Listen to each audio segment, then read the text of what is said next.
হ্যাঁ চলো। তুমি কোথায় যাচ্ছ?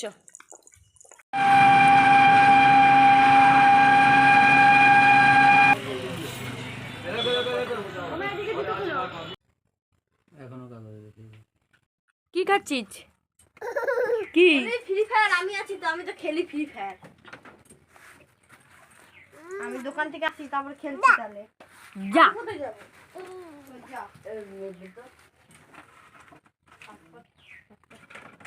আমাদের আনলিমিটেড আছে না, ব্যবহার কর। আমার মেয়ে হওয়ার পর এই নিয়ে আমি দুবার আসলাম আমার বাপের বাড়িতে। এমনি তো প্রেগনেন্সি জার্নিতেও আমি এখানে ছিলাম না, আমার শ্বশুর বাড়িতেই ছিলাম। তো যাই হোক, এটা নিয়ে দুবার হলো, আর দুবারই আমার মেয়ে এখানে এসে রুটিন পুরো চেঞ্জ হয়ে যায়।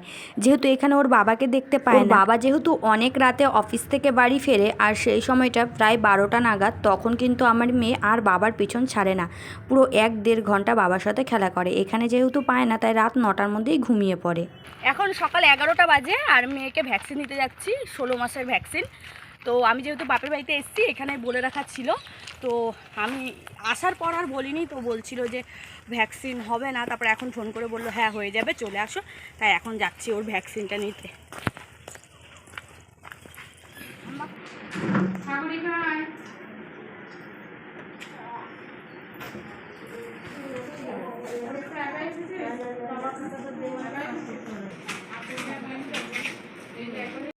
Hello everyone, good morning and welcome back to my channel. তোমরা দেখছো রূপা ব্লগ, আমি রূপা। সকাল সকাল দেখো বাবা একটা কক পাঠিয়ে দিয়েছে। সকাল সকাল বাবা একটা মুরগি পাঠিয়ে দিয়েছে, আর ওর সামনেই বসে আছে মেয়ে, ওকে দেখছে। তো দেখো এখন চুপ করে আছে, এখন কিছু বলছে না। দাঁড়াও আমি একটু মারি ওকে। তাও কিছু বলছে না।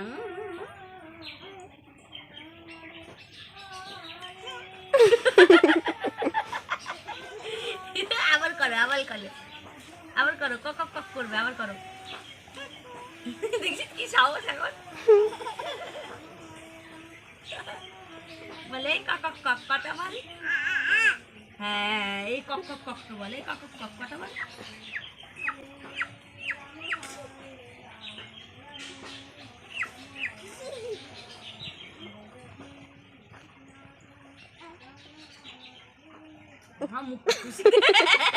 আমার মাম্মাম কিন্তু ভীষণ খুশি। এমনিতেও তো ছোটো বাচ্চারা কুকুর, বিড়াল, ছাগল, মুরগি এই সমস্ত প্রাণীগুলো দেখতে ভীষণ পছন্দ করে। আমার মেয়েও কিন্তু ভীষণ পছন্দ করে। আর দেখো, যেহেতু পোলট্রি মুরগিটা কিছুই বলছে না, মানে যেহেতু পোলট্রি মুরগিটা একটু ঝিমানো থাকে, তো ঝিমিয়ে আছে, আর পা দুটো এমনিতেও বাঁধাই আছে।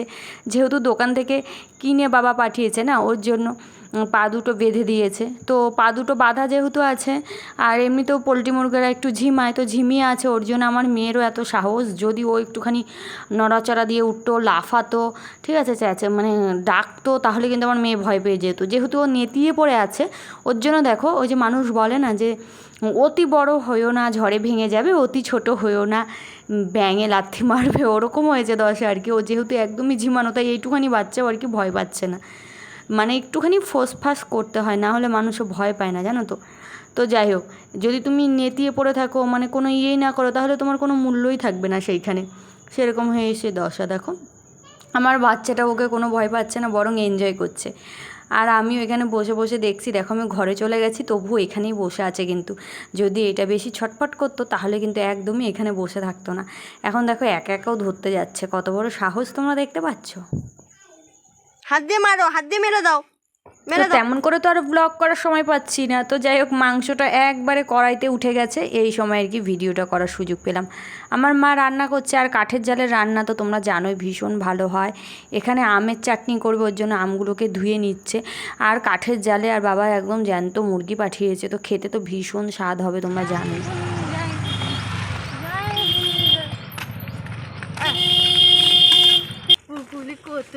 হ্যালো সবাইকে, গুড মর্নিং। দেখো এখন সকাল 10:15 বাজে, আমরা যাচ্ছি, আর বোনের জন্মদিন আছে, তো পুজো দিতে যাচ্ছি সিদ্ধেশ্বরী বাড়িতে। তো দেরি হয়ে গেছে, অনেক অনেক সকালে যাওয়া উচিত ছিল, তো অনেকটা দেরি হয়ে গেছে। এই দেখো মা, বোন,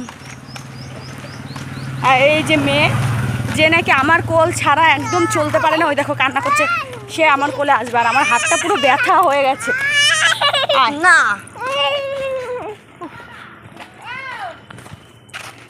এই যে সব সময় আমার কোলেই ওর যেতে হবে। তুমি কোথায় যাচ্ছ?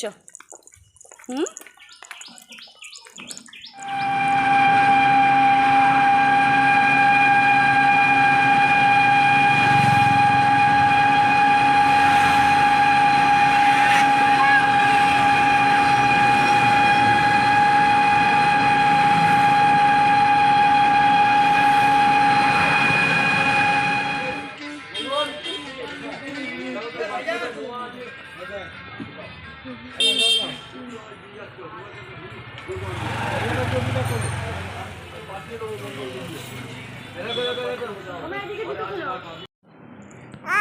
হ্যাঁ চলো।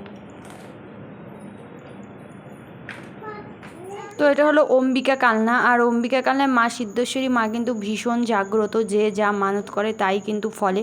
আর এখানে কোনো শুভ দিনেই কিন্তু মানুষ পুজো দিতে আসে, জন্মদিন হোক, বিবাহবার্ষিকী হোক এবং বাচ্চার জন্মের আতুর উঠে যাওয়ার পরেই হোক না কেন সবাই আসে এখানে পুজো দিতে। কেননা এইখানে মায়ের কাছে পুজো দিলে যা চায় মানুষ তাই পায়, এবং তার মনের আশা কামনা বাসনা সব কিছু কিন্তু মানুষ জানায়। এটা কিন্তু তার পরের দিনের ব্লগ ছিল। তো বিকালবেলা না আজকে যাচ্ছিলাম বাবাকে নিয়ে, কারণ আমাদের বাড়িতে প্রচণ্ড পরিমাণে গরম, আর আমার মেয়ে ঘুমাতে পারছে না, মেয়ের ভীষণ গরম লাগছে। আমাদের বাড়িতে যেই সিলিং ফ্যানটা আছে ওই সিলিং ফ্যানের হাওয়া একদমই গায়ে লাগে না, স্ট্যান্ড ফ্যান নেবো একটা। তো বললাম বোনের জন্মদিন, ওর জন্য বিকেলবেলা কেক টেক নিয়ে এসেছি আমরা একবারে আসার সময়। তো এখন বোনের বার্থডে সেলিব্রেট করা হচ্ছে, ওই কেউ না আমরাই আর কি। বোন কেকটা কাটবে, আর পায়েস হয়েছে, আর একটু ভালো মন্দ আর কি রান্না হয়েছে। তো আমার মেয়ে তো মাসির কোলে বসেছে, অন্য সময় কিন্তু একদমই বসে না, এখন বসেছে কেন, ওর সামনে মোমবাতি জ্বলছে, তারপরে কিছু একটা যে হচ্ছে ও বুঝতে পারছে, ওর জন্য আর কি বসেছে, না হলে কিন্তু বসতো না। Happy birthday to you, happy birthday to you, happy birthday to you. আগে আগে মোমবাতি ফুদি নিবা, কিছুই নিয়ম জানে, আগে মোমবাতি ফুদি নিপাবে, তারপরে কেক কাটবে। আর ধরো তো তাড়াতাড়ি, আগে বাবা, আগে মুখে দিতে হয়। এনো তুনতুনের মুখে চুল পড়ে রে, তুনতুন চলে আসো। ওই যে বলে না বাড়ির ছোটদের জোর বেশি, দেখলেই তো আমার বোনের গলা আমার বাবাকে কেমনভাবে ধমক দিচ্ছে। আমার বাবাকে জানো তো আমি আর আমার ভাই ভীষণ ভয় পেতাম, আর আমার বোন তো সবার শেষে হয়েছে। তো বোন তো একদমই ছোট, মানে সবার বাড়ির মধ্যে। তো বোন কিন্তু বাবাকে ভয় পায় না, বরং বাবাকেই ও উল্টে গরম দেখিয়ে দেয়। আমি আমার ভাই বাবাকে পুরো বাঘের মতন ভয় পেতাম। বাবা কিন্তু আমাদেরকে প্রচুর মারধর করতো, যেহেতু বাবার তখন অল্প বয়স ছিল, ভীষণ রাগও ছিল, আমরা প্রচুর মার খেয়েছি। আর আমার বোনের সময় বোন একদমই মার তো খাই না, উল্টে বোন আরও আর কি গরম দেখিয়ে দেয়। এখন দেখো মার কাছে বাচ্চারা পড়তে এসছে, তো মা পড়াতে বসেছে, আর আমার মেয়ে সব থেকে ছোটো যে বাচ্চা আছে ওকে বারবার ঠেলবে আর বলবে পর পর, মানে ওকে আমার মেয়েই ভয় দেখাচ্ছে।